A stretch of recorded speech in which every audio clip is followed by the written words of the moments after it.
Valendo. Boa noite, pessoal. Sejam bem-vindos a mais um SecurityCast. A gente pede desculpas pelo atraso. O SecurityCast é o webcast sobre segurança da informação, pentest e computação forense. O tema que hoje foi votado pelo pessoal foi o ransomware, onde nós vamos falar sobre os mais diversos tipos desses softwares que chantageiam os usuários que eles atingem para ter pagamentos através de diversos meios. Mas primeiro eu vou deixar os meus colegas se apresentarem por ordem alfabética ali, Gilberto. Ou melhor, alfabética, Alcion, né? Opa, boa noite, pessoal. Aqui quem fala é o Alcion Júnior, sou consultor em segurança da informação e segurança cibernética, professor universitário. Hoje vamos falar um pouquinho sobre esse ransomware, né, que captura os dados aí para cobrar um valor por eles e falar algumas formas de prevenção também para os senhores. Passar a palavra para o nosso amigo Gilberto. Boa noite, pessoal. Boa noite, meus amigos que compartilham aqui comigo aqui o SecurityCast. Boa noite quem está nos assistindo, online e depois offline também. É um prazer estar aqui. Meu nome é Gilberto Sudré, sou consultor de segurança da informação, professor universitário também. E estamos aí hoje para conversar um pouquinho sobre ransomware. E aí passar a palavra agora para o Gustavo. Gustavo, boa noite. Boa noite, pessoal. Boa noite, Gilberto, Alcion, Alberto. Obrigado por estar nos assistindo, né? Segunda-feira, a gente vai falar agora de ransomware, que todo mundo já deu um briefing do que seria, então eu vou tentar dar uma análise jurídica também do que vem a ser o ransomware e quais as implicações sobre ele. Boa noite, vamos começar. Só lembrando para todo mundo, para o pessoal, que quem quiser, as perguntas já estão abertas, tá? Pode enviar perguntas que a gente vai vendo as perguntas de vocês. Quem tiver dúvidas a respeito do assunto, a gente vai vendo as perguntas e vai respondendo ao longo do programa, tá? Bom, gente, hoje o tema de hoje à noite é o ransomware. Ransomware é uma espécie, um pedaço de software malicioso que tenta chantagear os usuários para obter vantagens financeiras. Os ransomware surgiram há muitos anos atrás. Eu acho que, se eu não me engano, no início do ano 2000 já tivemos as primeiras notícias de ransomware. E quando eles surgiram, eles eram até softwares mais simples do que eles se tornaram hoje. Hoje em dia eles são softwares mais complexos que já conseguiram ter muito mais... causar muito mais problemas e muito mais prejuízos para todas as pessoas, para os usuários e para as empresas. Mas no início, quando eles começaram a surgir, às vezes era simplesmente um programa que fingia que era um aviso do FBI, ou fingia que era um aviso de autenticação do Windows, que a cópia era pirata, ou que ele identificou programas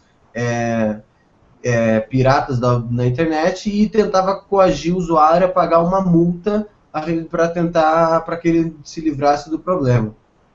Com o passar dos anos, ele começou a ficar mais inteligente, os softwares começaram a ser mais específicos e atacar tipos específicos de pessoas, e aí eles começaram a criar sistemas que travavam o sistema operacional. Então, daí começaram os primeiros registros de programas e vírus e trojans que chegavam e a partir do momento que ele infectasse a máquina, ele travava a máquina pedindo uma senha até que a pessoa pagasse o resgate. E aí que começou a gente ter o primeiro gostinho do que a gente tem hoje. E finalmente, daí depois, como era inevitável, na verdade essa evolução até foi bem rápida, o primeiro cara teve a genial ideia de infectar a máquina de uma pessoa e criptografar o que tinha dentro. E essa foi uma ideia que deu certo, porque efetivamente é uma maneira simples e fácil de você fazer com que a pessoa pague quantias absurdas de dinheiro para recuperar os dados que ela tinha, porque a grande maioria das pessoas não faz backup. E aí, sendo assim, você acaba se tornando refém dos criminosos, né? Então, eu vou abrir para os meus colegas comentarem, depois eu só quis dar um briefing a respeito do assunto, né? Fazer um resumo. Alguém tem algum comentário que queira? Deixa eu só comentar uma situação, Alberto. Realmente essa questão do backup é uma questão importantíssima, porque se você não tem backup, a tentativa de quebra da criptografia é bastante difícil, apesar de ter alguns sites que tem esse tipo de... ou até um da Kaspersky mesmo tem um site que ele ajuda, já tem algumas senhas que ele já consegue quebrar, mas é raro, assim, a situação é rara. Mas, de qualquer forma, o backup é uma questão importante. O que eu já peguei em 2 situações de atender algumas vítimas do ransomware, é que o backup ele estava sendo feito em HD externo, e quando o vírus atacou o servidor, o HD estava conectado na máquina de backup. Ou seja, o vírus ele pegou o HD do servidor e saiu fazendo a mesma coisa no HD de backup. Ou seja, o HD de backup também não serviu para nada nessa situação. Então, essa é uma preocupação importante de você não ter um único backup, um único HD de backup. Ou seja, você ter uma sequência de alguns deles, de forma que você tenha pelo menos uma situação.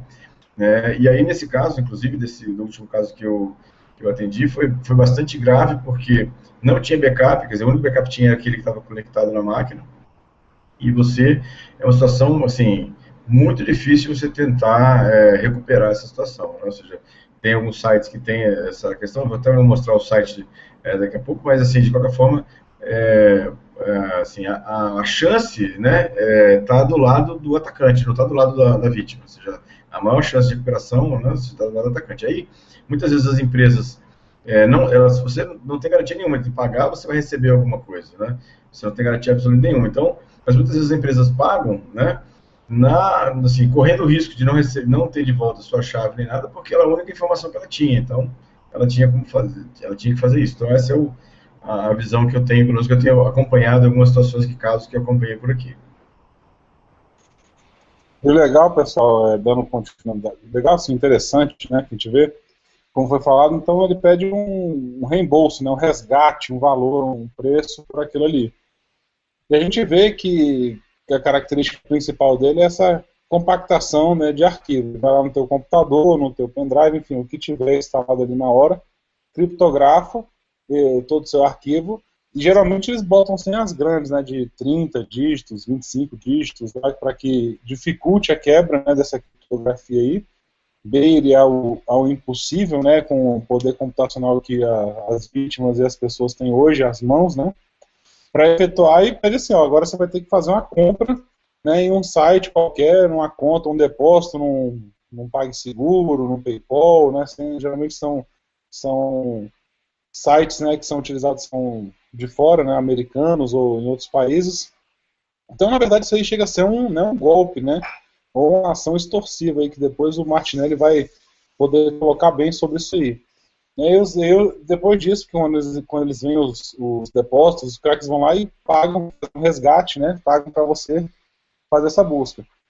O interessante sobre isso tudo é que é o seguinte, o ransomware, né, ele não permite o acesso externo ao seu computador. Então você não vai conseguir externamente, a pessoa não vai conseguir externamente acessar a sua máquina e ver o que tem lá, etc. Né? A característica dele é chegar lá e criptografar.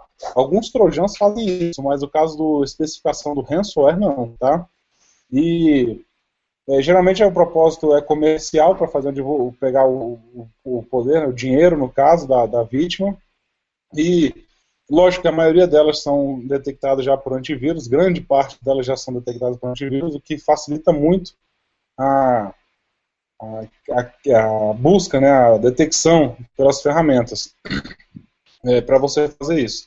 E como foi falado, né, a criptografia que é utilizada geralmente por eles são criptografias altas, então vai dificultar, como eu falei, liberando praticamente impossível de fazer essa quebra dele, né? Assim como outros exemplos, a gente pode citar alguns exemplos, como o próprio CryptoWall, né? O vírus 3.0, como é CryptoWall vírus 3.0, né? Arquivos que ele vai lá e criptografa. Então ele tem algumas características interessantes aí que vou comentar mais para frente sobre ele, sobre esse detalhe aí, sobre uma parte mais específica, mais técnica, né? Mas eu deixo agora com os senhores aí para dar continuidade ao tema, a gente não entrar nele agora, deixar uma coisa mais generalista aí. Pessoal, sobre o ransomware, eu peço desculpas a todo mundo aí pela minha webcam. Tá mais uma vez assim, com alguns problemas aqui para transmitir. A questão do ransomware, quando a gente fala juridicamente, eu já vou entrar na questão da responsabilidade civil, como eu falei, que é o famoso, né, em linhas gerais e basicamente, dano moral e dano material. Obviamente não é só isso, mas basicamente poderia se entender dessa forma para ficar mais fácil de compreender. Se você sequestra o dado de uma pessoa, provavelmente você vai causar ali um prejuízo.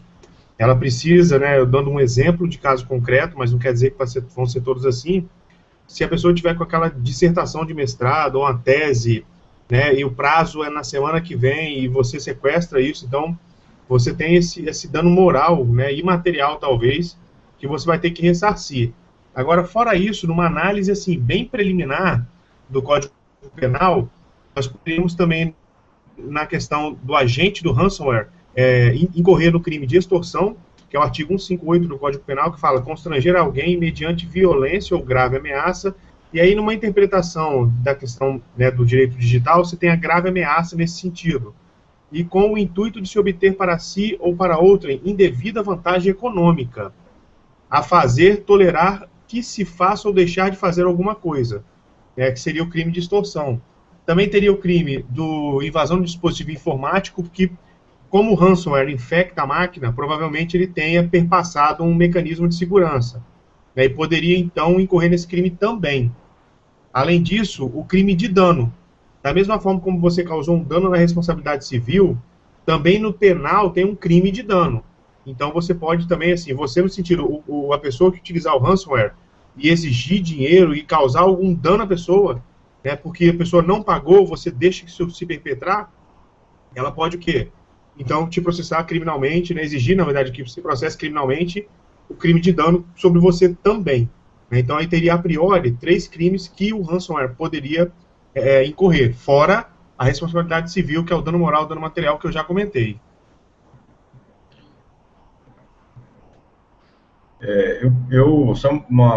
Relatando mais um caso que eu acompanhei aqui, que mostra a importância dos administradores saberem, de sistemas, saberem exatamente o que eles estão fazendo com a conta de administrador. Uma outra situação que eu analisei aqui de uma invasão, na verdade, o vírus entrou por um anexo de e-mail de um usuário comum. E aí, o vírus, como ele não tinha direito de administrador, ele atacou a máquina local do usuário, né, então criptografou os dados do usuário que estavam no HD local da máquina dele, e a pasta pública, a pasta onde ele tinha acesso de direito de escrita, que era a pasta pessoal dele no servidor, e a pasta pública também. Não afetou a área de sistema. E aí, eu fico imaginando, ou seja, como aconteceu em outras vezes, se esse administrador estivesse usando a conta de admin dele, ou seja, o que ia acontecer? Uma devastação completa no servidor, ou seja, ele ia atacar a máquina local, o servidor, ele tinha direito de administrador, tinha direito de todos os mapeamentos de rede, ele ia conseguir entrar e fazer a parte de criptografia, e também, né, a parte toda de HDs que tivessem, por acaso, conectados a ele. Então, ou seja, mais uma vez, assim, eu reforço a importância do administrador de rede, ele saber exatamente o que ele está fazendo quando ele está logado como administrador, e só usar essa conta de administrador quando ele realmente for necessário. Se fora disso, não usar. Ou seja, é uma questão, assim, um fato claro que aconteceu, que eu observei aqui. Uma coisa que eu também sempre gosto de ressaltar, na verdade, praticamente em tudo que eu falo a respeito, eu sempre digo assim, siga a trilha do dinheiro. Para mim essa é uma frase tão profunda, você consegue resolver tantos problemas na vida se você conseguir entender como que a coisa funciona e por que ela está acontecendo, e essa frase, siga a trilha do dinheiro, ela serve para um monte de coisa, inclusive nisso. A maioria das pessoas às vezes não consegue entender por que o CryptoWall, o CryptoLocker, eles começaram e ganharam proporções gigantescas, infectaram milhares e milhares e milhares de máquinas em todo o mundo. Pelo simples fato que ele deu e continua dando muito dinheiro, mas muito dinheiro mesmo. O CryptoWall, existem estimativas, o CryptoLocker, existem estimativas que ele rendeu cerca de 3 milhões antes que conseguisse tirar ele do ar. E o CryptoWall, que veio depois, né, que foi a evolução depois, existem estimativas que dizem que ele rendeu 15 milhões de dólares antes que ele fosse tirado do ar. E uma coisa que vale a pena ressaltar é o seguinte, não se enganem de pensar, porque eu contratei uma pessoa aqui, um cara da informática, um cara de segurança, e ele conseguiu quebrar e conseguiu recuperar os meus dados. Ele não recuperou os seus dados. na verdade, o técnico informático que você contratou, o cara de segurança, seja lá o que for, ele simplesmente foi lá e conseguiu utilizar-se do trabalho que aconteceu lá onde foi originado o problema, em que a polícia, a FBI e os órgãos competentes foram atrás, localizaram os caras, derrubaram os sites que eles estavam usando para propagar e conseguiram pegar o banco de dados de chaves criptográficas, que daí depois posteriormente foi fornecido para as empresas de segurança da informação e foi criado sites que ajudam você a recuperar os seus dados. Mas a questão chave, que para mim, na verdade, torna o ataque o CryptoLocker, o CryptoWall, esses ataques de ransomware que criptografam tão especiais, é porque eles não têm uma... Depois que você já sofreu o ataque, um abraço. A não ser que aconteça realmente de mais pessoas serem infectadas e você conseguir uma chave para conseguir recuperar os seus arquivos, você dançou, literalmente você dançou. As coisas que você tinha que fazer, você tinha que ter feito antes de ser atacado. E a questão é bem essa, porque ele dá muito dinheiro, porque a partir do momento que você chega para uma empresa e diz, olha, eu te devolvo teus dados, tem que pagar $500, a empresa vai perguntar qual é a conta que eu deposito, entendeu?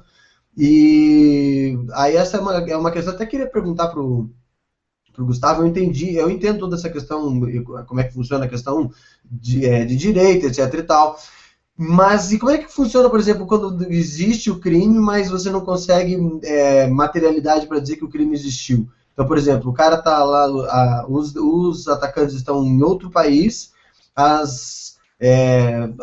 depois de muita gente ser presa e muita gente se ferrar, eles aprenderam hoje em dia a grande maioria dos ataques de CryptoLockers e de ransomware que criptografam, eles pedem o resgate em Bitcoin, o que torna bem difícil de você identificar para onde que o dinheiro está indo, como é que você vai pegar um cara desse jeito.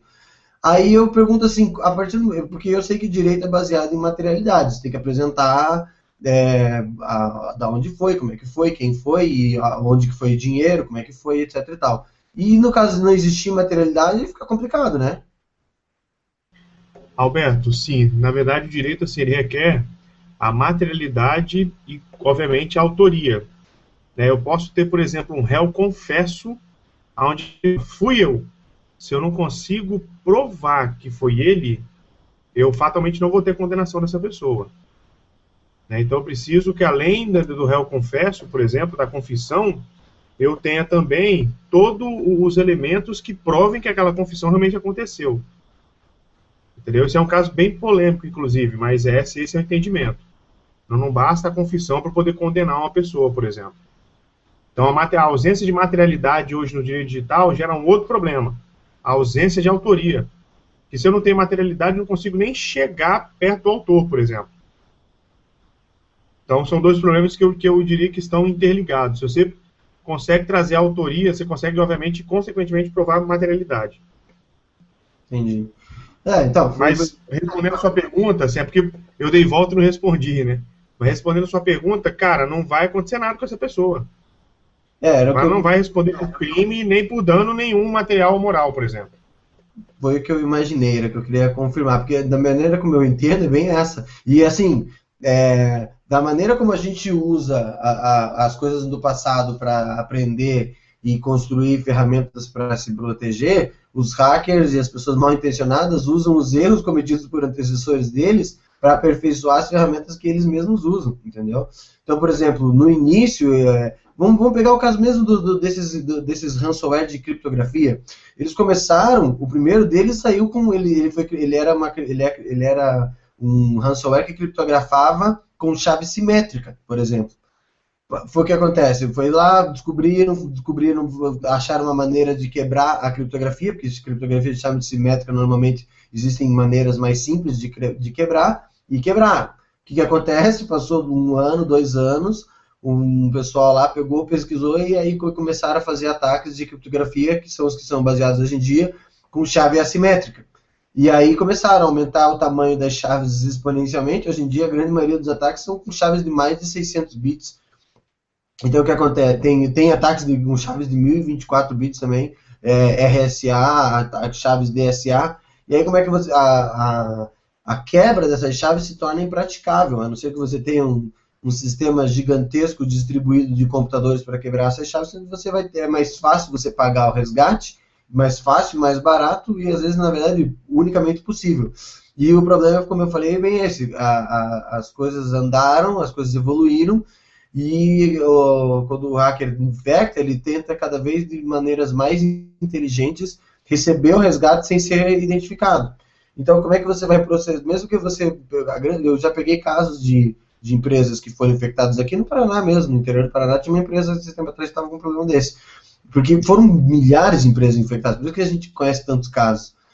E eu peguei e fui atrás para ver, e o ataque veio agora não lembro agora, mas era da Europa, não lembro de exatamente que país que era, mas eu vou achar como um cara desse? Eu vou processar de que jeito? Vou mandar para que tribunal? Não tem materialidade nenhuma, entendeu?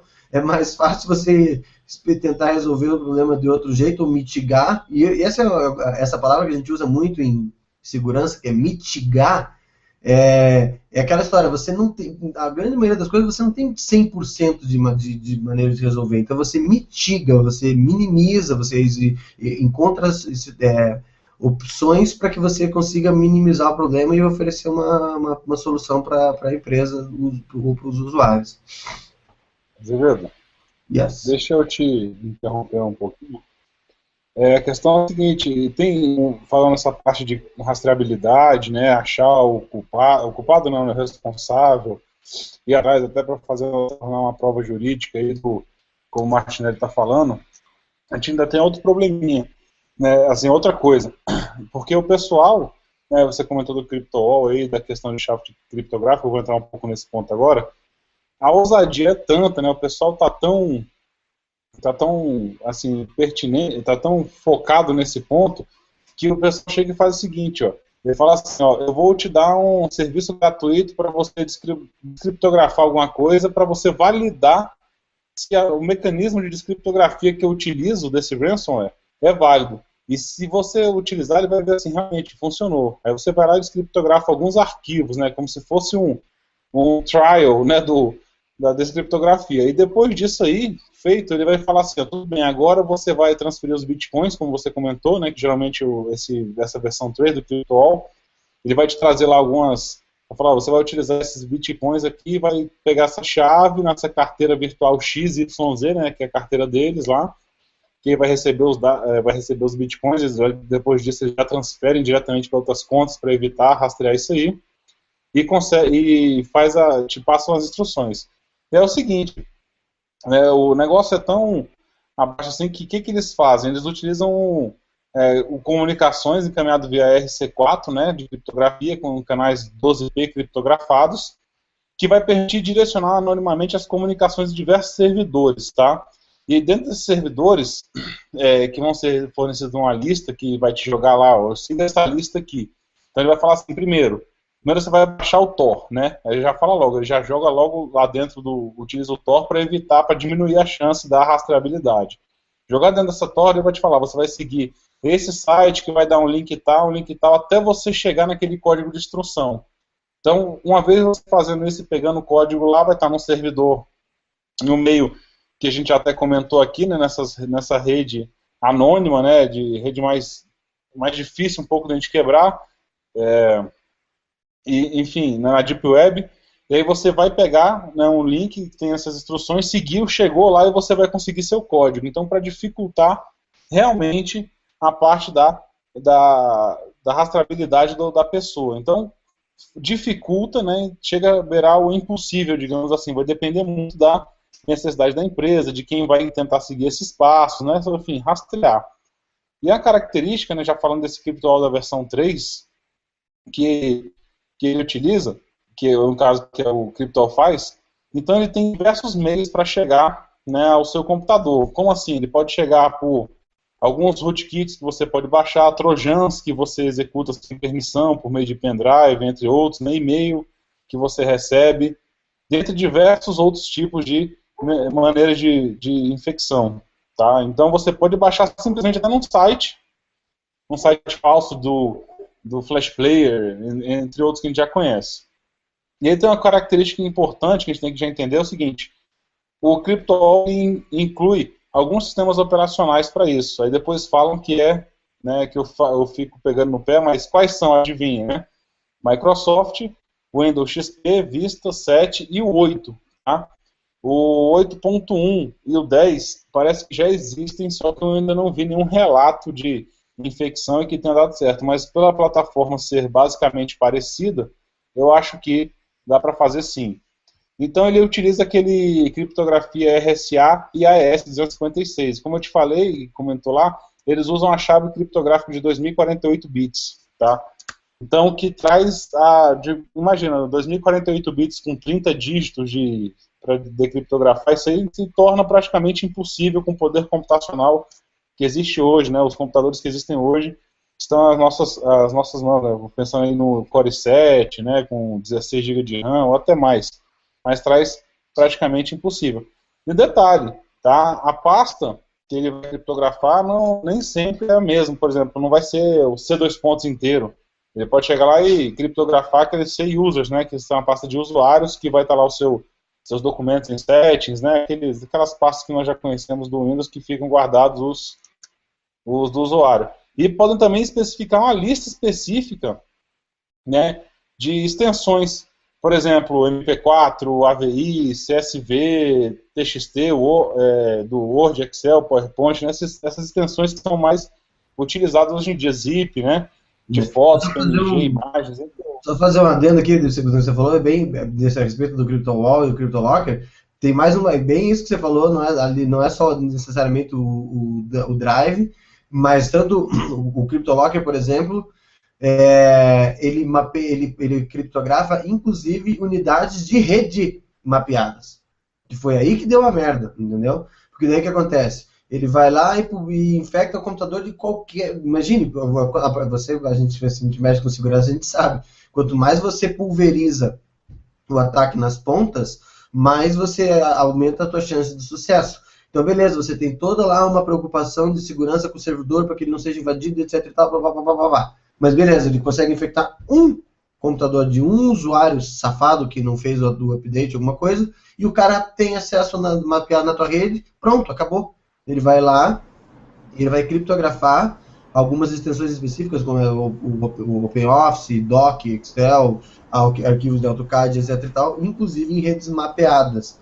E aí é que a porca torceu o rabo bastante em relação ao CryptoWall.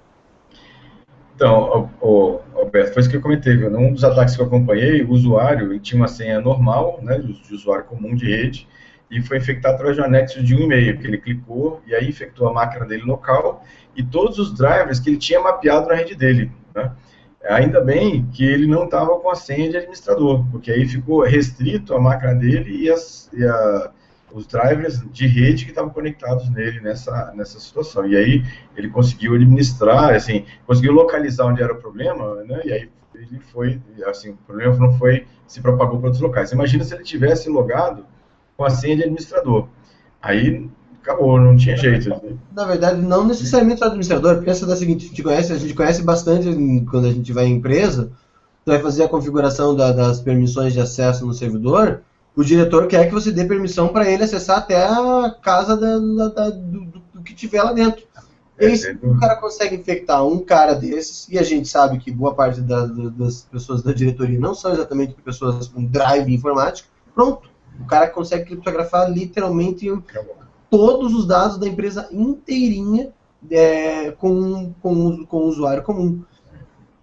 Outra coisa também, assim, o Alceu falou aí dos sistemas operacionais do Windows, mas hoje já tem ransomware para Android. Na verdade, o Simple Locker é um Trojan que já foi identificado, que ele criptografa e trava o smartphone, pedindo como resgate, né, seja algum valor, que normalmente para smartphone está em torno de $300 nessa situação. E aí você tem que tentar administrar ou tentar, assim, ver se consegue ter algum backup, que, de novo, a saída continua sendo o backup, ou seja, você tem um backup do seu dispositivo, backup dos seus contatos, fotos, tudo mais, senão você também vai ter que, na verdade, resetar, né, o aparelho para configuração de fábrica e perdeu todos os dados que tinham lá dentro. Em algumas situações, inclusive, ele não consegue nem resetar para configuração de fábrica.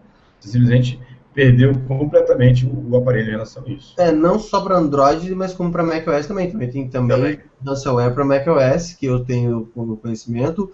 O que não é querendo puxar como diz, o peixe, nem nada a ver, mas a questão é que eu, pelo menos, até me corrijam se eu estiver errado, não conheço um ransomware para sistemas Linux. Nunca ouvi falar. Nunca ouvi falar também. Ouvi falar para Android, mas para Linux em si, nunca ouvi falar. Nunca ouvi falar. Deixa eu compartilhar aqui a minha tela, mostrar aqui esse... Aqui, ó. Essa é a tela de uma ferramenta. Tá todo mundo vendo aí? Sim, sim. É. Só fazer uma dúvida aqui, o que eu comentei disso aí, do Windows XP, 8, etc., é o ransomware CryptoWall V3, tá? É específico desses características que eu dei, tá? Mas existem outros, como você falou, sim. Então, essa tela aqui é de uma tela da Kaspersky, se chama noransom.kaspersky.com, e ele tem aqui algumas chaves, né? Ou seja, ele está mostrando aqui que em 29 de abril ele foi adicionado 13 chaves de criptografia, e 17 de abril 711 chaves de criptografia foram adicionadas na base de dados. Ele pede para você colocar aqui nessa tela, né? Ele tem aqui não tem um manual aqui no How To que mostra exatamente como que você pode fazer isso aqui, usar essa tela. Na verdade, ele quer que você coloque aqui a identificação da carteira digital do Bitcoin. E através da carteira digital do Bitcoin, eles conseguem identificar, né, para ter uma boa ideia de quem é, né, de onde foi, qual é a origem do vírus. E aí conseguem te dar algumas ideias. Tem um aplicativo que você baixa aqui, ó, The Decryption Application, aplicativo para o Windows, que você consegue, aplicando essas chaves que eles têm, tentar descriptografar os dados, né? Lembrando que essa tela aqui, ela para esse tipo de vírus, chamado CoinVault ransomware, né? Ou seja, que é um tipo específico de vírus, não é em geral para qualquer um, né? Qualquer vírus diferente. Né? Isso.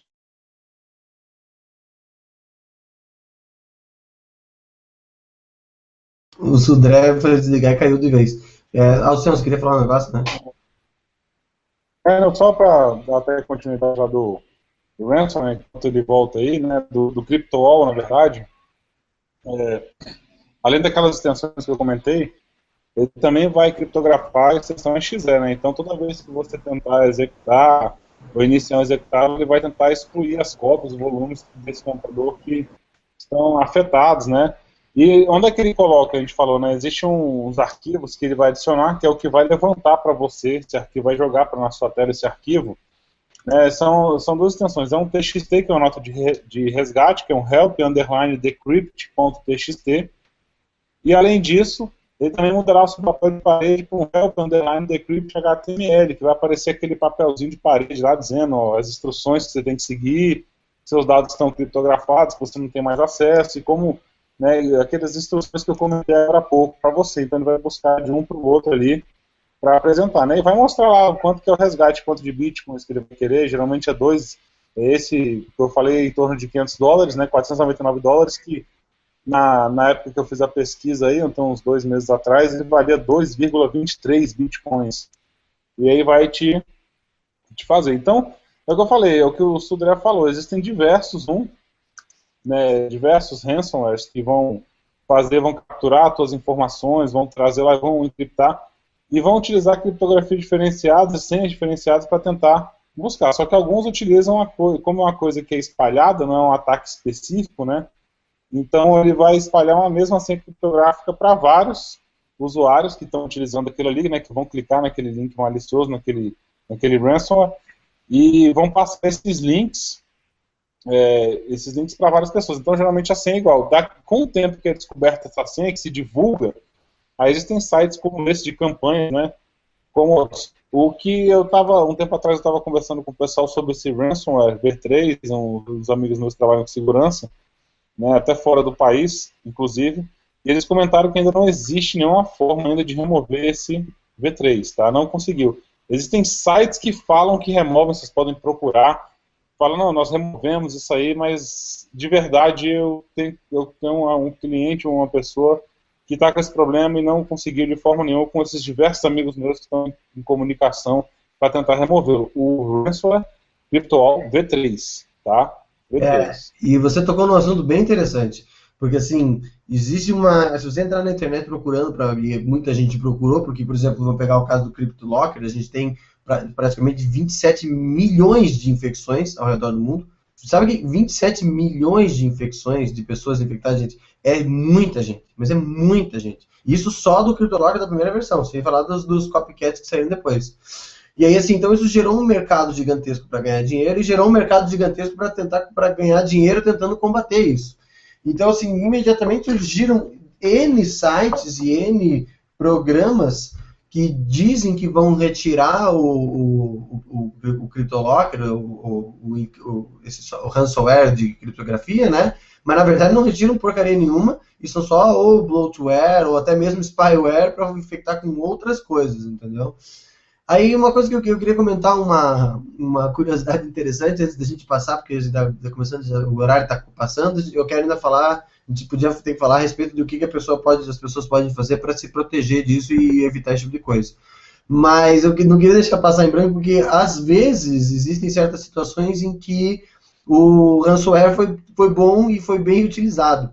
Em 2013 teve um caso nos Estados Unidos, na Virgínia, se não me engano, que tinha um cara que ele era molestador de crianças, foi infectado o computador dele com um daqueles ransomware que diz que encontrou material pornográfico no computador. E sabe aqueles que mostram tem alguns ransomwares que mostram um logo do FBI, assim, dizendo que foi encontrado material de pornografia no seu computador, não sei o que, blá, blá.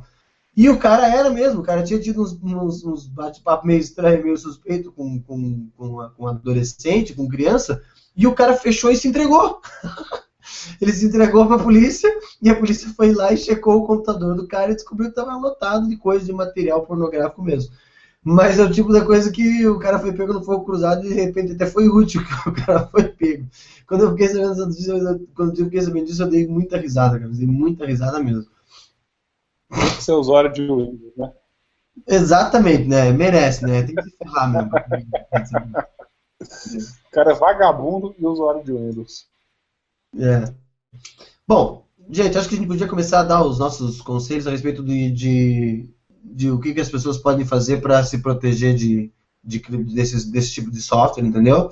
E assim, eu vou falar duas coisas só bem simples, bem rápidas. Não é querer puxar, como eu disse, não é querer puxar a sardinha. Mas o fato é o seguinte, todos esses softwares, esses ransomware, inclusive os de criptografia, que são os mais perigosos, eles se propagam através de falhas e de problemas na arquitetura Windows. Eles são, em 99,9999% dos casos, eles são para Windows. Como a gente falou, tem para Mac, tem para Android também, obviamente, porque o mercado mobile é um mercado gigantesco, era só uma questão de tempo até que essa modalidade de software fosse para o mercado mobile. Mas até hoje a gente não tem, pelo menos eu volto a dizer, se alguém tem conhecimento, manda nos comentários que eu gostaria de saber, porque eu não ouvi falar, não tenho nenhum conhecimento de um único computador Linux que tenha sido infectado nessa história. Então, assim, embora nem sempre isso seja possível, mas às vezes essa questão de você não ser infectado por um software que pode potencialmente botar e roubar todas as suas informações, talvez sirva de incentivo suficiente para as pessoas. E assim, como eu disse, embora não seja possível, você usar Linux é uma garantia de que você, inclusive, além, não só para ransomware, mas como para outras coisas, mas você vai estar mais protegido. Mas não adianta, não tem que chover no molhado, a questão é bem simples. A melhor e maior e garantida proteção que você tem contra qualquer tipo de ransomware, seja ele de criptografia ou não, chama-se backup. Se você tem um backup, o backup está atualizado, o backup tem que estar offline. Se o backup estiver online, ele não é um backup, ele é uma sincronização, ele é uma cópia, ele é qualquer outra coisa menos um backup, o backup tem que estar offline. Se você tiver uma política de backup sólida, bem feita e bem executada, você está protegido contra não só esses, como outros problemas. Então eu acho que o primeiro conselho que a gente pode dar aqui é a respeito do backup. Se a tua empresa não tem backup, está tudo errado, começa de novo. Uma outra questão também que vale a pena citar aqui é quando você fala em termos de ransomware, como a gente citou, os ataques não são necessariamente visando os servidores, até porque normalmente já foi gastado um tempo a mais em termos de atualização e proteção para esses servidores. A boa parte dos ataques visam as pontas, porque a partir do momento que ele consegue criptografar drivers mapeados, ele simplesmente precisa infectar um dos teus usuários. Então a sua empresa tem uma política de segurança sólida, que contemple a atualização constante, por mais que seja Windows, mas que contemple a atualização constante, tanto do Windows quanto do antivírus. Não é necessário, a gente já falou 300 milhões de vezes, que se você tem um Windows sem ter antivírus, você é maluco, não tem condições. Até não sei quando, a gente comentou isso no SecurityCast, mas leva menos de 5 minutos para uma máquina Windows sem nenhum tipo de proteção antivírus ser infectada quando ele é colocado na internet. Então, se você tem a sua empresa tem computadores Windows e não tem antivírus, você também está tudo errado, tem que começar de novo. E o que mais eu estou esquecendo? Acho que o caminho é, assim, o ponto número 1, realmente, como você falou, é backup. E backup, mais de um, inclusive fora, né, desconectado, offline, como você comentou. E coisas que podem impedir, de alguma maneira, né, ou seja, não 100% de alguma maneira, é o uso de um antivírus e um anti-spyware nas máquinas, bem configurado e um bom antivírus spyware. E também, obviamente, que é aquela questão de educar os usuários, ou tentar convencê-los de não clicar em links que não conhece, a questão de anexo, assim, é questão normal de vírus. Mas realmente a prioridade nesse caso é a questão do backup, na minha opinião. Até abordando um pouco a visão do administrador de sistema, é isso, André, já falando um pouquinho da parte de política que o Azevedo deixou aí, a bola quicando. Eu falo, a questão da utilização sempre, né, de um WSUS, já que a gente está falando de Microsoft especificamente aí, ou qualquer outro tipo de atualização que você possa imaginar para sistemas e servidores, né? Então, utilização sempre de atualização como WSUS para fazer gerenciar essas atualizações automaticamente, né, empurrar para o usuário, enfim, configurar da maneira que você acha mais interessante. Tem pessoas que vão reclamar sempre na empresa, né? Esse eu escuto, não é de hoje, não é de hoje, não vai ser somente hoje e para sempre. Ah, é um saco ter que iniciar minha máquina. Mas enfim, né? Se você quer segurança, você tem que tirar o conforto do usuário. Isso é um ponto. Atualização constante do antivírus e de preferência deixar scans semanais para passar, apesar de o antivírus já ser muito efetivo hoje só de estar ligado ali, né? Então, atualizações diárias, a gente tem que rodar aqueles jobs de atualização diária para empurrar para a máquina do usuário, até porque muitos usuários, às vezes, saem de férias, ficam 30 dias fora, e a máquina ele desliga nessa época. Quando ele liga a máquina, vai aparecer aquelas 40 atualizações para ele empurrando logo, né, de uma vez. Vai aparecer aqueles updates de 30 vacinas, né, 30 dias de vacina, aqueles dashes de vacina, 30 dias, como você comentou. Além disso, outros tipos de metodologia de segurança, né? Se você utilizar um IDS, IPS efetivo, né, que vai fazer análise de pacotes que estão entrando na rede, né, engines, né, ou próprio aquelas engines de antivírus, anti-malware que existem nos próprios proxies, né, de acesso à internet, e na hora que o cara faz a requisição de um pacote, ele vai lá e roda a engine de um antivírus, já no próprio proxy, né, todos de Next Generation já vem isso, né, então de próxima geração. Esses equipamentos para administrador de sistemas, ele é fundamental. Quanto mais controle você colocar, né, no IPS, num firewall que vai ter ali para barrar algumas conexões, né, você vai ter um proxy de aplicação ali para barrar, então vai ter um detalhe do antivírus em uma máquina atualizada, para evitar que o vírus vá por dentro, né, com pendrive, entre outros dispositivos móveis que possam chegar na empresa, ele é fundamental. Eu gosto muito dessa parte que quando a gente pensa em segurança, a gente tem que pensar sempre por camadas, né, as camadas de entrada, as camadas internas, né, tanto o acesso físico desse antivírus, como é que um vírus vai entrar, antivírus não, de um vírus, como é que um vírus vai entrar por meio físico, né? O cara leva ele no pendrive, leva ele no celular, como a gente comentou, joga lá dentro do Android, um ransomware desse não vai atacar esse Android no caso, né, que a gente comentou ele, mas você plugou no computador, executou aquele arquivo no computador da empresa, vocês contaram. É importante também ter essa visão, né, a questão de camadas para evitar esse tipo de problema aí com seus usuários, quando a gente fala já na parte do mundo corporativo, não só do usuário comum. Você tocou num ponto bem interessante, é verdade. Essa é uma coisa que eu não tinha pensado, e é fato. Se você pegar, quando se fala em termos de empresa grandes, uma empresa maior tem mais ferramentas para combater esse tipo de coisa. Uma vez que a gente sabe que as infecções com esse tipo de software são normalmente via e-mail ou de arquivos que o usuário baixa via internet, uma utilização bem projetada e com segurança, com antivírus, com IDS, etc. e tal, de proxy na empresa e checagem das caixas direto nas caixas de correio, minimiza em 95% esse tipo de ataque, pega eles antes que ele consiga causar algum tipo de estrago. Não é um caso, a gente não serve para empresas pequenas, mas para empresas grandes é uma ideia. A gente tem perguntas, então? Temos algumas perguntas aqui, do Douglas, que ele pergunta assim, nos casos que vocês conhecem, normalmente, quando se paga, os caras devolvem o conteúdo criptografado ou é mais comum perder tudo?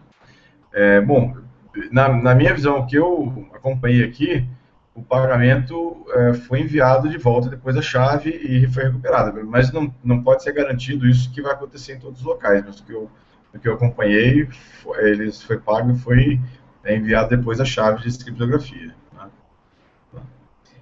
O Richard também pergunta aqui, não sei se vocês já responderam, para backups locais, se o drive não está mapeado, mas plugado na máquina, ainda assim é suscetível aos ataques?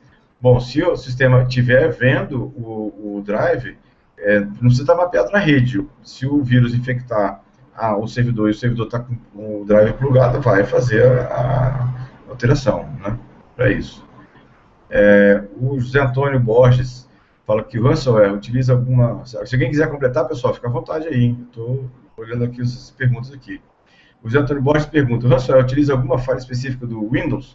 Olha só, José Antônio, o que acontece é que existem... Na verdade, a palavra ransomware, na verdade, pega no resgate, né?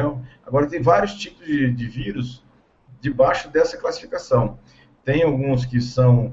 através de bloqueia o HD ou bloqueia o acesso à máquina ou smartphone, tem uns que criptografam todos os dados, então depende muito, e aí tem vários tipos de vírus e exploram vários tipos de vulnerabilidades diferentes, né? Não tem nenhum tipo assim padrão de uso dessa situação, né? E a Mônica... Vale a pena citar um negócio aqui que eu também concordo também, pelo menos dos casos em que eu acompanhei, das situações em que eu vi, toda vez que foi pago, as pessoas recuperaram os dados, entendeu? E se você for pensar no caso do CryptoLocker, se não me engano, era 400 euros, né, ou 400 dólares, um negócio assim, dependendo do tamanho da empresa, isso é troco, cara. Isso é troco de bala, eles gastam mais do que isso em material de escritório do que para pagar para recuperar todos os dados. E quanto você falou corretamente, realmente naqueles usam vai depender, existem dezenas de centenas de variantes de ransomware e elas são, o ransomware nada mais é do que um trojan. Eles usam as mesmas vulnerabilidades ele tenta infectar os computadores Windows da mesma maneira que um outro trojan para outras funções usaria. Mas tem uma versão do CryptoWare, que acho que é o Crypto Defense, se eu não me engano, que foi engraçado porque assim, ele tem uma falha de design dentro dele, em que ele colocava a chave, ele botava a chave criptográfica para descriptografar dentro do próprio computador, e que eles descobriram, uma empresa de segurança descobriu essa falha, porque os caras, para economizar software, não tiveram capacidade de fazer um troço melhor, eles usavam a criptografia padrão do Windows. E a criptografia padrão do Windows é fraca, então eles conseguiram descobrir que a chave estava dentro da própria máquina. Então, realmente, a falha do Windows, nesse caso, foi uma vantagem em que possibilitou que a gente descobrisse que o software podia ser facilmente enganado. Pessoal, só para comentar uma coisa, ransomware, né, que muita gente fala assim, o ransomware ele vai lá e utiliza uma vulnerabilidade do Windows. Vocês têm que pensar que o ransomware, na verdade, é como se fosse um programa que criptografa arquivos, só que ele é executado escondido com a senha, um padrão que só o cara que plotou esse ransomware, esse malware, para vocês executa, e aí seus dados ficam criptografados. É como se você criptografasse os dados da sua máquina e perdesse a senha. É a mesma situação. Então não é bem uma vulnerabilidade, tá? Como eu falei, o ransomware tem essa característica, ele vai lá, rouba seus dados, criptografa sem você pedir, digamos assim, né, você executou sem saber, e coloca uma senha que você não conhece e te cobra por tipo acesso à senha, tá? Até completando tua resposta a isso, Bruno. Não só criptografa, né? A gente acaba só falando dos ransomwares que criptografam porque eles são os mais famosos. Mas tem ransomware de tudo. Tem ransomware que altera a MBR para que a pessoa não consiga mais startar o sistema. Tem ransomware que troca a senha do papel de parede, da proteção de tela. Tem ransomwares de vários tipos. Realmente os ransomwares de criptografia foram os que ficaram mais famosos porque eles são mais bem feitos e causam estragos maiores, né? Mas é bem exatamente bem. Ele é um trojan, ele é um software malicioso com um objetivo diferente, mas não deixa de ser um trojan. Nessa questão de valor, o valor mais alto que eu acompanhei aqui de pagamento foi R$10.000. Teve um que não atacou uma empresa relativamente grande aqui, e eu acho que o atacante conhecia a empresa, por isso que ele pediu um valor bem mais alto, em torno de R$10.000, foi o valor mais alto que eu vi, foi pago e recebeu de volta a senha lá, né, conseguiu recuperar em relação a isso. Bom, tem uma última pergunta aqui, da Mônica, que fala que o ransomware normalmente usa uma criptografia padrão como RSA ou não existe padrão? Bom, até onde eu vi, não existe padrão, Mônica, na verdade cada um usa uma situação diferente, né? O RSA é usado em algumas situações, mas não é exatamente tem um padrão ou uma obrigatoriedade. Assim. Cada construtor lá do vírus acaba escolhendo uma forma diferente de criptografia para isso. Beleza. Tem uma pergunta aqui, ó. Tem uma pergunta, pessoal, mais pro... Estaria interessante a intervenção do Martinelli. Não sei se o Martinelli está ativo, ele está caladinho agora aí. A gente entrou numa parte muito pesada, né, do ransomware. Tá por aí, o Martinelli? Tá junto. Tá, o Roberto Silva, né, Sila, desculpa, perguntou aqui, juridicamente falando, o marco civil da internet ajuda nesses casos para poder identificar o autor? Há quanto andam esses acordos internacionais em casos de crime cibernético? Olha, com relação ao marco civil, ele ajuda porque ele exige a guarda de logs de aplicações de internet de conteúdo de servidor de acesso. Então, em algum momento, né, essa pessoa teve que passar por um servidor de acesso, por exemplo. Né, agora, realmente, se ela usa a Deep Web, você tem um caminho dificultado para encontrá-la. Mas o Marco Civil permite a você, sim, tentar, através de meios jurídicos, achar o IP dessa pessoa para poder o quê? Dar autoria e trazer materialidade. Agora, com relação a acordos e tratados internacionais, né, nós temos que avaliar com qual país eu estaria falando. Né, como o nome já diz, é um acordo ou um tratado internacional, ou seja, quer dizer que esse país tem que ter previamente solicitado ou feito com o Brasil um tratado, né, de cooperação no combate ao cybercrime, como é a Convenção de Budapeste, por exemplo, né, com os países da Europa, né, vários países da Europa.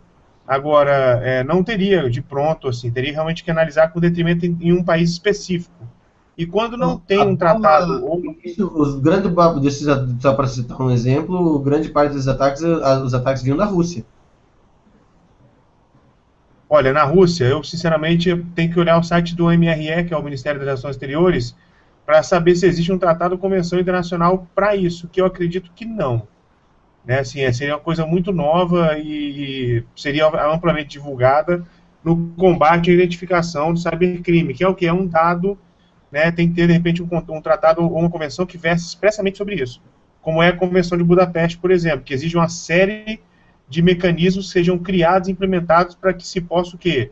Prover o dado quando ele for requisitado por outro país, né, na Convenção de Budapeste.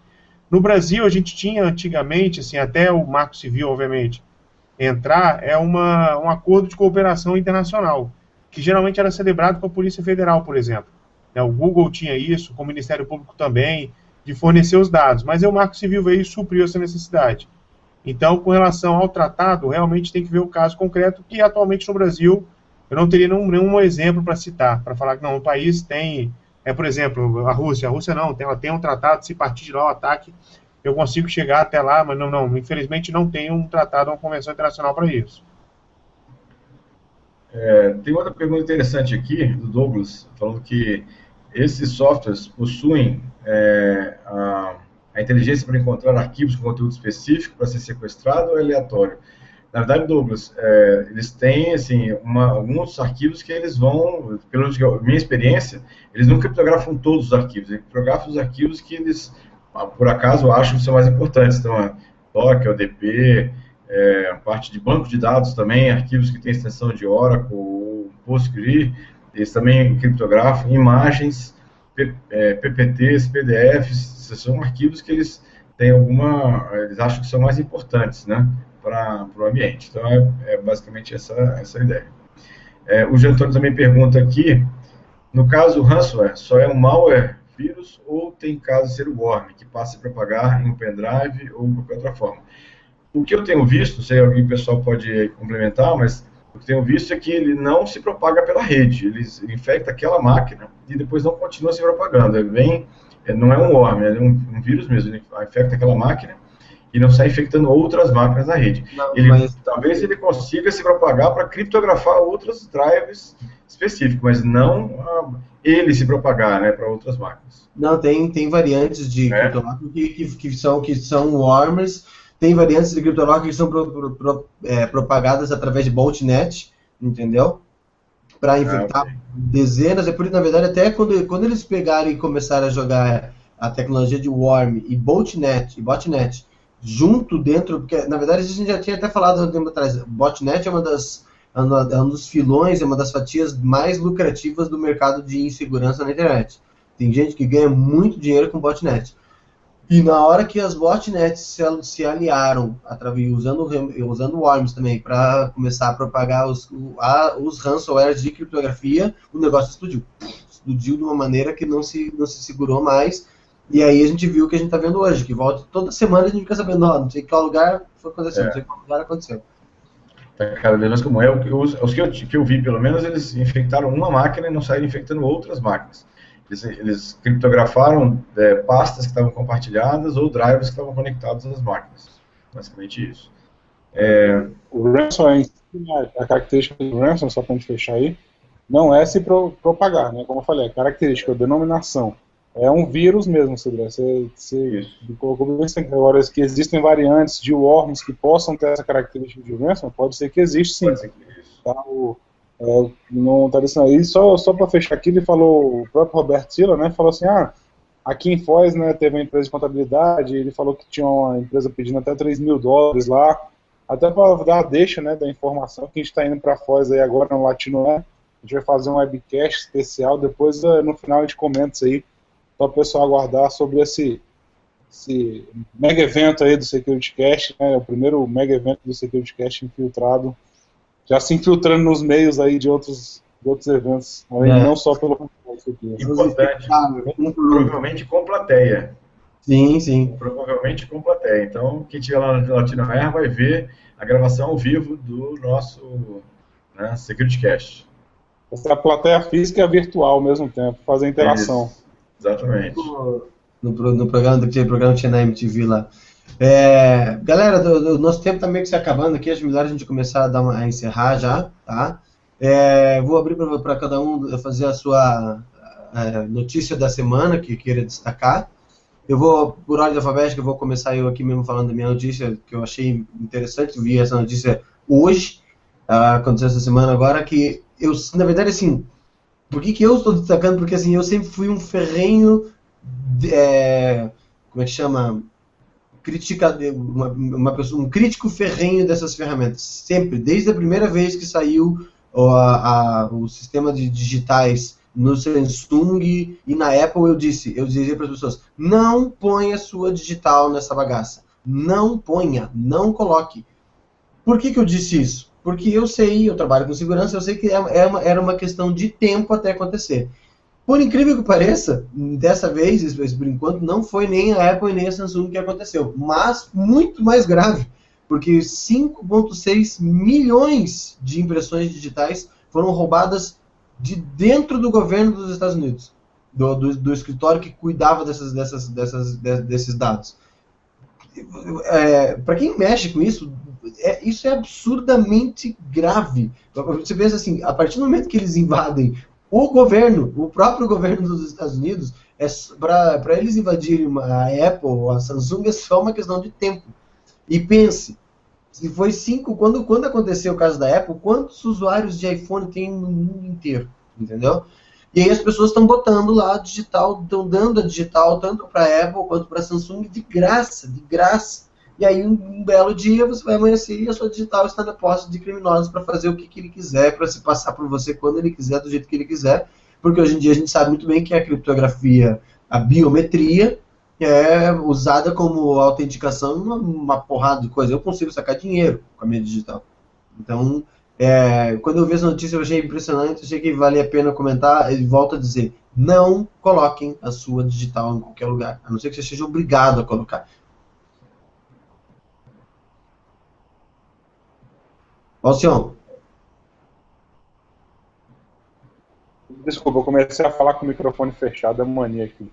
Eu tenho duas notícias, na verdade, né? Eu não aguento, não. Tem que vir da Microsoft. Eu quero assim, eu tô esperando que você fale o que eu vou ouvir. Vai, continua. A gente já sabe o que ele vai falar, né? Só que ele vai falar. Não, se você não falar, eu vou falar logo. Eu também. Não, pera, eu vou começar com uma mais light. Não, talvez eu deixe aqui. É uma coisa da Microsoft, que a Microsoft ela consegue, né? Falando de segurança, de atualização, a Microsoft conseguiu, né, novamente trazer um transtorno para os usuários, né, dos seus Windows 7, 8. E qual foi? Ela deu uma atualização agora para os seus usuários, né, que geralmente tudo é automático, a gente sabe que tem que trazer segurança, então você baixa, instala e depois você vê o que acontece, né? A maioria dos usuários comuns são assim.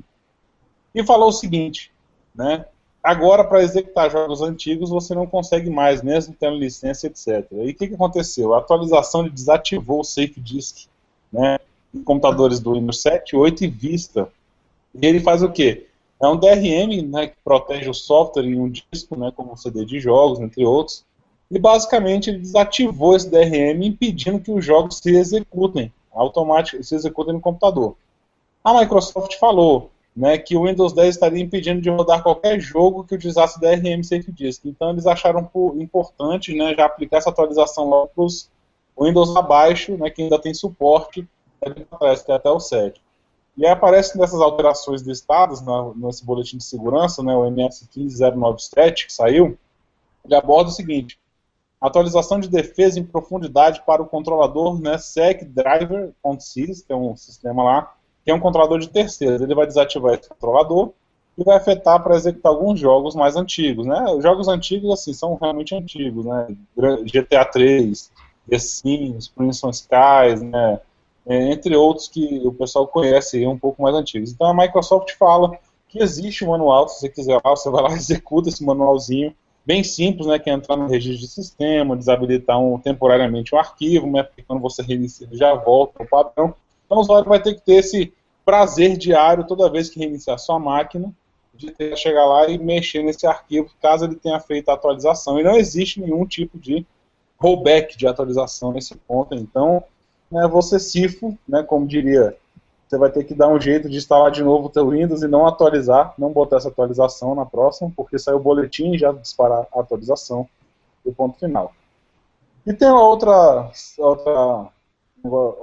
notícia de segurança, saiu no dia 1 de setembro, que é um pouco mais antigo, acho que vocês devem talvez até ter comentado em outro webcast que eu tive um problema de conseguir participar, que a polícia de Botucatu, lá de São Paulo, investigou um caso, né, que os hackers colocaram o ransomware, né, rodou o ransomware na máquina e bloquearam, pedindo resgate para devolver esse programa lá do Departamento de Inteligência da Polícia Civil. Assim, eu vejo que a política de segurança, né, não adianta, né, casa de ferreiro às vezes espeto realmente é de pau, e os caras foram lá, e segundo a polícia, a equipe descobriu que tinha uma senha, né, essa senha criada pelo hacker, e tinha nada mais, nada menos que 100 dígitos só, essa senha pequenininha. E aí, o próprio delegado falou, né, o grupo criou uma senha com mais de 140 caracteres, dificilmente dá um resultado rápido, estão trabalhando para voltar à programação de computadores, etc, etc, etc. E comprometeram os dados lá da polícia, né, que foi divulgado.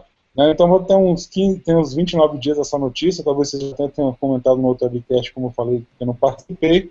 mas era importante dar essa notícia para a galera aí. E eu dou a deixa dessa outra notícia da Microsoft para dizer que só sou eu que falo, e vou deixar vocês falarem, tá? Vou passar a bola aí pro Sodré, que ele já tá rindo, doidinho, coçando a língua para falar. Não vou falar não, tinha separado aqui duas notícias aqui de segurança, uma sobre a loja de aplicativos da Apple que sofreu a primeira infecção em massa. Na verdade, os hackers conseguiram criar uma versão falsificada do Xcode, né, que é um programa para criação de aplicativos de iOS e Mac, e aí quem usou essa biblioteca para desenvolver os aplicativos e atualizar os aplicativos acabou causando infecção em massa de dezenas de aplicativos. A Apple está correndo atrás, tentando aí limpar, né? Até avisou que tinha tirado alguns aplicativos da loja. E, assim, então mostra que essa questão também de verificação não é assim tão perfeita assim na loja de aplicativos da Apple. E a segunda notícia, rapidinho, é do bug do iOS 9, que permite acesso a fotos e contatos no iPhone mesmo protegido. Tem uma sequência até relativamente simples de você fazer, introduz o código errado algumas vezes, depois você chama para fazer uma ligação pelo Siri, e aí você erra, pede que oração, tem um procedimento aí relativamente simples de ser feito, e você consegue ter acesso a fotos, né, e a parte interna do smartphone no iOS. E a piada é que a Apple lançou uma nova versão do iOS para tentar corrigir esse bug e não corrigiu esse bug. Então, não resolveu. Uma coisa só para complementar aqui minha fala, Alberto, você falou do negócio da impressão digital, concordo plenamente com você. Tem que lembrar uma outra coisa. Se uma senha é vazada, você vai lá e troca a senha. Se sua digital é vazada, não tem como trocar. Exatamente. Então, esse é um problema. É gravíssimo. Passa Gilete no dedo, pronto. Só se for, porque assim. Então, ou seja, vazou a senha de alguém num site, você vai lá e troca a sua senha, acabou, resolveu o problema. Vazou a senha digital, o que você faz? Troca de dedo? Não faz, né? Então, é isso aí, meus comentários aí. Gustavo, com você aí, abraço. Não, o primeiro comentário é uma reclamação, uma repúdia, né? Todo mundo com 2, 3 comentários por vez. Eu com frio na barriga que alguém vai falar o meu, alguém vai falar o meu, alguém vai falar o meu. E por incrível que pareça, ninguém falou o meu, e nem o Alcion, cara, nem o Alcion. Então, assim, o primeiro que eu gostaria de falar é que a Justiça Criminal de São Paulo entende que o acesso a arquivos em celular depende de ordem judicial, ok.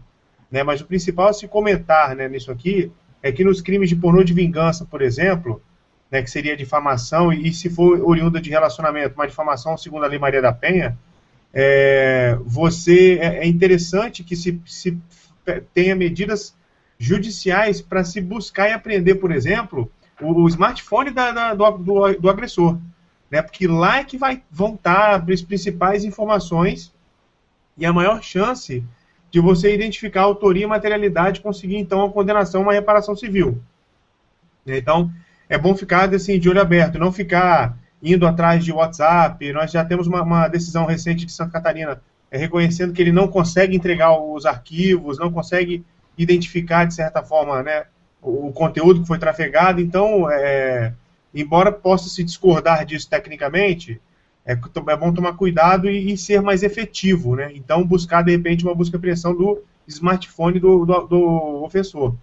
E a outra notícia, já que todo mundo comentou múltiplas notícias, né? Eu queria comentar algo que eu, sinceramente, achei que o Alcion estava assim, para disparar o tiro, né? Mas não. É que a Microsoft e a Canonical fecharam parceria para usar o Ubuntu no Microsoft Azure. Né? Ou seja, como eu queria lembrar do nome do bastardo que fez ciência da computação comigo, que vivia defendendo o Microsoft, falava que o Linux ia morrer, e tinha aquele site Morte ao Linux, né? E quando eu já usava Linux desde 90 e pouquinho, quando a gente fazia ciência da computação, e vivia falando, gente, o trem é bom, o trem é bom, o trem é bom. E hoje eu sou um assíduo usuário de software livre, e falava, gente, vai chegar o dia que o Microsoft vai usar Linux, né, ou a Microsoft, infelizmente, vai ter que sucumbir e adotar algo parecido de uma plataforma parecida, né, de desenvolvimento. E esse dia chegou, né, a Microsoft reconheceu a escalabilidade do Ubuntu, né, e reconheceu a sua arquitetura em trabalhar com Big Data. E aí, meus caros técnicos MCP, que pagam fortunas de treinamento e defendem a empresa de um sistema completamente inseguro, né, bem-vindo ao time. Talvez agora vocês aprendam alguma coisa, entendeu? Eu estou abrindo a turma de LPI. Questão do software livre, e tem acesso ao código-fonte, e é conhecimento. É por isso que eu falo em aprender alguma coisa. Não ficar usando a caixa preta insegura que é, enfim, outros sistemas, para não dar nome a nenhum boi. E outra questão também que eu achei bacana é que eu vi um tutorial na internet ensinando a instalar no lugar do Android, do seu smartphone, o Firefox OS. Então, é um OS talvez... Eu nunca testei, se alguém testou, de repente o Gilberto já testou. Eu testei. Eu poderia comentar aí se vale a pena tentar essa migração ou não. O sistema é muito leve, eu testei num telefone que me deixaram emprestado comigo. O sistema é muito leve, muito rápido, mesmo com hardware muito, assim, mais simples do que um hardware desses smartphones top de linha, ele é muito rápido, muito responsivo, eu gostei muito lá sobre isso. Né? Sobre a questão aí do sistema, Gustavo, tem umas turmas de LPI abrindo, o pessoal de Microsoft quer fazer LPI, entendeu? Tá bacana, viu? Nova certificação, né? Em vez de ser MVP, agora vai ser MLVP, né? Most Linux Developer Professional. Uma coisa que vale a pena citar aqui, porque com certeza a área fanática e maluca da área de software livre vai erguer o nariz e vai torcer o nariz e vai falar, tá fazendo... Vale a pena citar assim, que o acordo que a Microsoft fez com a Canonical não é acordo de cooperação, porque a Microsoft vai colaborar com porra nenhuma, não. O acordo é simplesmente que a Microsoft vai usar o Ubuntu dentro da estrutura de cloud deles lá, de Big Data. Porque eles vão usar o Ubuntu porque eles reconheceram que dentro das opções que tem no mundo Linux, eles gostaram, acham que o Ubuntu vai atender melhor ali, coisa e tal. É porque cada vez que você fala que a Microsoft vai fazer alguma coisa com alguém, o pessoal algumas vezes até eu mesmo levantei a bola. Por exemplo, uma coisa que eu me decepcionei, não tem nada, nós desviamos completamente do tema do Security Cache, né? Estamos falando de outra coisa, mas já que entramos nisso aí, por exemplo, eu me decepcionei de saber que vai ter um acordo de cooperação, de desenvolvimento do... Como é que é o nome? Do Android lá, do... do Cyanogen com o Cortana. Com a Microsoft. Cortana, exatamente, eu vi isso aí. Não fode, né? Cortana, eu vi. É diferente do que foi feito agora com o Ubuntu, né? Isso aí. Bom, gente, vamos... Falavam que o inferno ia esfriar antes e o Microsoft usar Linux. Esfriou. Estão usando. Então, o capeta tá usando o casaco de menos 50 graus. Eu posso lembrar uma coisa. Quem lembra da famosa filmagem onde apareceu Bill Gates e o falecido Steve Jobs? Lembram disso? Falando na parceria da Mac e Microsoft. Quem sabe não vai aparecer ali nos Torvalds e o Bill Gates juntos aí abraçados. Pode ser. E assim, aos MCPs, MCSEs e Ms da vida, senhores, troquem isso por LPI, que vale muito mais. Troquem todas aquelas... Porque os caras faziam para tirar a onda, né? Assim, botava aquele monte de certificação na assinatura, era às vezes até maior que o nome e o cargo do cara, assim, entendeu? Tinha um monte de linha de MC, tinha até MC PQP, tinha tudo. Cara, troca isso por LPI e seja feliz. Seja livre. Gente, vamos encerrar, que nós já estamos indo para meia-noite e meia. Eu vou deixar vocês, cada um se despedir aí, depois eu vou dar os recadinhos do Plim Plim aqui. Então, vai. Quem é eu? Bem, deixa eu começar, já conversei. Agora o senhor. Bom, pessoal, então eu quero agradecer a todos aí pela presença, que está assistindo a gente ao vivo, os que vão assistir depois, né, posteriormente, os que estão ouvindo aí o podcast.